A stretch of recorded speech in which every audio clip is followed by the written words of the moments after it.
Bonjour à tous, j'espère que vous allez bien. Dans la nuit du 10 au 11 décembre, à l'occasion de sa journée des investisseurs, Disney nous a révélé plusieurs contenus devant arriver prochainement sur sa plateforme de streaming, Disney+, ainsi que plusieurs informations sur les séries qui nous avaient déjà été annoncées. Et concernant Star Wars, il y en a un paquet. Par ailleurs, de nouvelles informations sur 2 futurs films de la franchise nous ont été dévoilées. Je vous propose ainsi de découvrir tout cela aujourd'hui. Commençons d'abord par les séries.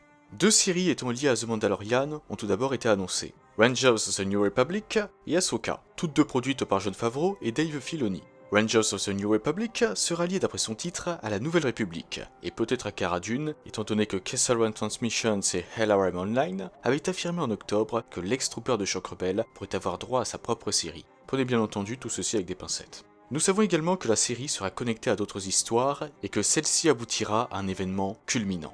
La série Ahsoka quant à elle sera centrée sur l'ancienne padawan d'Anakin Skywalker, Ahsoka Tano, et Rosario Dawson reviendra jouer cette dernière comme nous avons pu le voir dans la série The Mandalorian. Passons maintenant à la prochaine série qui n'aura qu'une seule saison, Obi-Wan Kenobi, réalisée par Deborah Shaw. Bien qu'on nous avait annoncé lors de la D23 que la série se déroulerait 8 ans après la revanche des Sith, c'est-à-dire en 11 avant Bataille Yavin, on nous a révélé qu'en réalité, elle se déroulerait 10 ans après l'épisode 3, soit en 9 avant Bataille de Yavin. Je reviendrai plus tard sur la possible cause de ce changement. Il est de retour. Non, je ne parle pas de Sauron, mais c'est tout comme.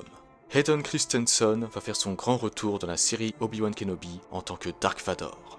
Voici ce que l'acteur a déclaré concernant ce retour. Jouer Anakin Skywalker était une incroyable aventure. Bien entendu, Anakin et Obi-Wan n'étaient pas en bons termes la dernière fois que nous les avons vus. Il sera intéressant de voir ce qu'une réalisatrice incroyable comme Deborah Shaw nous réserve à tous. Je suis ravi de travailler à nouveau avec Ewan. C'est bon d'être de retour. Eh bien, plaisir partagé mon cher Hayden Christensen. C'est même la meilleure nouvelle que j'ai entendue au cours de cette soirée. Au passage, un concept art de Vador assis sur un trône et communiquant avec quelqu'un, peut-être Palpatine, par transmission holographique, a été dévoilé aux investisseurs. S'il s'agit bel et bien d'un trône, alors il se pourrait que cette scène ait lieu au sein du monolithe noir, le château de Vador sur Mustafar, où le Seigneur Sith s'est installé en 12 avant Bataille Yavin, soit 3 ans avant les événements de la série. De son côté, Ewan McGregor a affirmé lors d'une présentation de concept art de la série aux investisseurs « Nous commençons sur Tatooine et nous partons pour une aventure palpitante ». Tandis que l'acteur disait cela, les investisseurs ont pu voir un concept art représentant des soldats, alors sur une planète aquatique, en train de tirer sur une créature marine possédant plusieurs bras. Obi-Wan va par conséquent quitter Tatooine au cours de la série. Étant donné qu'en 11 et 10 en Bataille de Yavin, des comics nous avaient montré Obi-Wan sur la planète désertique, qui a mis des bâtons dans les roues de Jabba en 11 avant Bataille de Yavin, et a dû affronter le chasseur de primes Krrsantan le Noir l'année suivante, c'est probablement pour cela que l'année au sein de laquelle se déroule la série a été modifiée et est passée de 11 à 9 avant Bataille de Yavin. En outre, la présidente de Lucasfilm, Kathleen Kennedy, a dit ceci, ce sera la revanche du siècle. Je pensais avoir mal compris en entendant ça, mais en fait, c'est bien ça. C'est officiel, Dark Vador et Obi-Wan vont de nouveau s'affronter dans la série Obi-Wan Kenobi. Un concept art dévoilé aux investisseurs les montre d'ailleurs en train d'entrechoquer les lames de leurs sabres laser. Notre vision du combat entre ces deux-là dans Un Nouvel Espoir va donc être chamboulée puisque la précédente rencontre remontera en réalité à 9 ans et non à 19 ans. Mais écoutez ce passage de l'épisode 6, le retour du Jedi.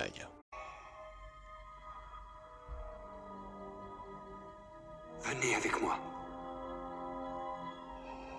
Obi-Wan, autrefois, a eu la même idée que toi.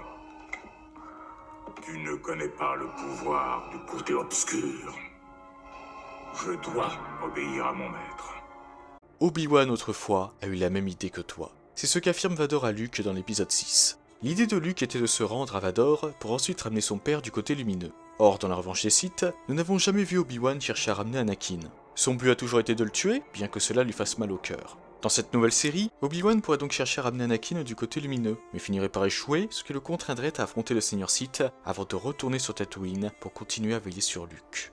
D'autres concept art ont également été révélés aux investisseurs, dont un représentant une créature semblable à une raie, en train de flotter au-dessus de plusieurs esclaves sur Tatooine, et un autre montrant l'Ordre 66 sur Coruscant. Un Jedi, sabre laser en main, protège 3 initiés contre Dark Vador, étant accompagné de la 501e Légion lors de l'assaut sur le Temple Jedi. Ce qui est très intéressant avec ce concept art, c'est qu'il sous-entend que nous devrions avoir des flashbacks de l'Ordre 66 dans la série. Ce qui est une très bonne idée à mon sens, puisque nous n'avons pas vu en détail ce qu'il s'est passé au sein du Temple dans l'univers canon.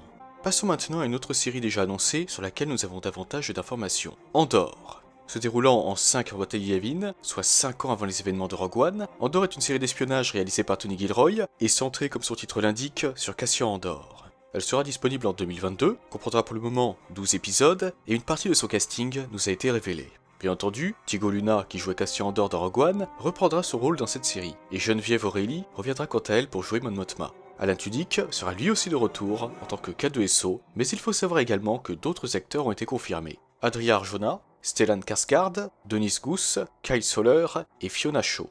En plus de cela, une vidéo nous dévoilant un aperçu de l'univers de la série nous a été révélée. Si vous souhaitez la voir, le lien est dans la description de la vidéo. La prochaine série dont je vais vous parler, c'est Lando. Centrée comme son titre l'indique sur Lando Calrissian, cette série arrivera prochainement comme toutes les autres sur Disney+. L'histoire sera développée par Justine Simien, qui est principalement connue pour avoir créé le film et la série Dear White People. Nous ignorons cependant quand cette série se déroulera, et donc si ce sera Donald Glover ou Billy Dee Williams qui jouera Lando. Une autre série en prise de vue réelle a également été annoncée lors de la journée des investisseurs, The Acolyte. Réalisé par Leslie Headland, The Acolyte nous est décrit comme étant un thriller mystérieux qui emmènera le public dans une galaxie de secrets obscurs et de pouvoirs émergents du côté obscur dans les derniers jours de l'ère de la Haute République. Il s'agit donc de la première série qui sera liée à l'ère de la Haute République, une période s'étendant de 300 à environ 100 avant bataille Yavin. Il semble donc que la série se déroulera vers 100 avant bataille Yavin. Le logo de la série nous a également été révélé, et celui-ci présente sur lui une trace que seul un sabre laser pourrait laisser. Il est donc possible que The Acolyte soit lié aux sites qui suivent la règle des deux. Du côté des séries d'animation, nous avons eu un trailer de la série The Bad Batch, qui sera centré sur l'escouade de clones d'élite du même nom, et va arriver sur Disney+ en 2021. Se déroulant en 19 en bataille Yavin, et plus précisément pendant l'ère impériale, les 5 clones du Bad Batch devront trouver leur chemin dans une galaxie évoluant rapidement au lendemain de la guerre des clones. Dans cette série, ils entreprendront des missions audacieuses en tant que mercenaires, tandis qu'ils luttent pour rester à flot et se trouver un nouveau but. Concernant le trailer, une analyse de celui-ci arrivera bientôt sur ma chaîne. À part cela, 2 autres séries d'animation ont été révélées, Star Wars Visions et A Droid Story. De son côté, Star Wars Visions sera une série de courts-métrages d'animation célébrant Star Wars conçue par les meilleurs créateurs d'animés du monde. La série apportera 10 visions fantastiques de plusieurs des principaux studios d'animés japonais, offrant une perspective culturelle fraîche et diversifiée à Star Wars. Un concept art a également été révélé, comme vous pouvez le voir à l'écran. Tout comme The Bad Batch, rendez-vous en 2021 pour découvrir cette nouvelle série. Quant à A Droid Story, cette série sera centrée sur un tout nouveau héros qui sera guidé par le duo légendaire que forment R2D2 et C-3PO. Afin de développer cette aventure inédite, Lucasfilm Animation travaillera avec l'équipe d'effets visuels de Lucasfilm, Industrial Light and Magic. Passons maintenant au film. Le prochain film Star Wars, celui de 2023, est intitulé Rogue Squadron et est réalisé par Patty Jenkins, qui a également réalisé les films Wonder Woman. L'histoire du film présentera une nouvelle génération de pilotes de chasseurs stellaires qui risquent leur vie dans une course à sensations forte et à grande vitesse, repoussant leurs limites. Nous savons également que Rogue Squadron se déroulera dans ce qui nous a été présenté comme étant l'ère future de la galaxie. Il est donc possible que le film se passe après la postlogie. Le X-Wing du logo de ce film ressemble au vu de la forme de ses réacteurs à un X-Wing T-70, le modèle apparu dans les épisodes 7 à 9. Et d'ailleurs, nous avons pu voir un X-Wing T-70 lors de la présentation du film. Il semble donc que nous partions sur une histoire se déroulant après l'épisode 9. Voici ce qu'a déclaré Patty Jenkins à l'occasion de l'annonce de son nouveau film. C'est un rêve de toute une vie en tant que cinéaste de faire un jour un excellent film de pilote de chasse. En tant que fille d'un grand pilote de chasse, certains des meilleurs souvenirs de ma vie sont de voir l'escadron de mon père décoller chaque matin dans leur F4, d'entendre et de ressentir leur puissance et leur grâce impressionnante. Quand il est décédé au service de ce pays, il a suscité en moi un désir ardent de canaliser un jour toutes ces émotions en un seul grand film. Lorsque l'histoire parfaite s'est mise en relation avec une autre de mes passions, le monde incomparable de Star Wars, je savais que j'avais enfin trouvé mon prochain film. Je suis extrêmement honoré et excité de le faire, et je suis reconnaissante à Lucasfilm, à Disney et aux fans de m'avoir transmis ce frisson. De son côté, Kathleen Kennedy a affirmé ceci. Patty s'est imposée comme l'une des meilleures réalisatrices travaillant dans l'industrie cinématographique d'aujourd'hui. C'est une visionnaire qui sait trouver l'équilibre entre l'action et le cœur, et j'ai hâte de voir ce qu'elle fait dans la galaxie Star Wars. Rendez-vous en décembre 2023 pour découvrir ce nouveau film Star Wars. Mais ce n'est pas tout, car nous avons un peu plus d'informations sur le film réalisé par Taika Waititi, étant également le scénariste de ce film avec Krysty Wilson-Cairns. Selon Kathleen Kennedy, l'approche du réalisateur sera nouvelle, inattendue et unique. Son énorme talent et son sens de l'humour garantiront au public une aventure inoubliable.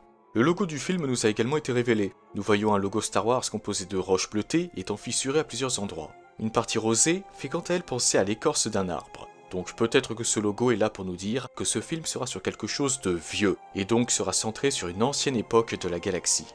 Au cours de la présentation, une planète très colorée nous a aussi été révélée, et dans la même image, nous voyons une sorte de pyramide qui me fait beaucoup penser au vaisseau pyramidaux Toyor qui emmenait les ancêtres sensibles à la force de l'Ordre Jedi, le prédécesseur de l'Ordre Jedi, sur Titon dans l'univers légende. Donc peut-être que ce film portera sur les origines des Jedi. Si vous souhaitez avoir plus d'informations sur cette planète dans l'univers légende et dans le canon, n'hésitez pas à aller voir la vidéo de mon collègue Forstorm sur le sujet. Le lien de sa vidéo est dans la description. Nous n'avons cependant aucune date de sortie pour ce film pour le moment, mais peut-être que ce sera le film de 2025 ou bien celui de 2027. Vous connaissez désormais toutes les informations de la journée des investisseurs de Disney. De votre côté, n'hésitez pas à me dire en commentaire quelle est la série que vous attendez le plus. Pour ma part, c'est la série Obi-Wan Kenobi. Vous pouvez également partager vos théories sur les futurs films et séries en commentaire. C'est avec plaisir que je lirai tout ça et que j'en discuterai avec vous. Sur ce, je vous souhaite une excellente journée ou une excellente soirée. Je vous souhaite également un joyeux Noël, que la force soit toujours avec vous, et moi je vous dis bye. Merci à toi d'avoir visionné cette vidéo. Si elle t'a plu, n'hésite pas à la liker et à la partager. Cela permet de soutenir la chaîne. En outre, si ce n'est pas encore fait, tu peux t'abonner et activer la cloche des notifications pour être au courant de la sortie de toutes mes futures vidéos. Sur ce, que la force soit avec toi, à jamais.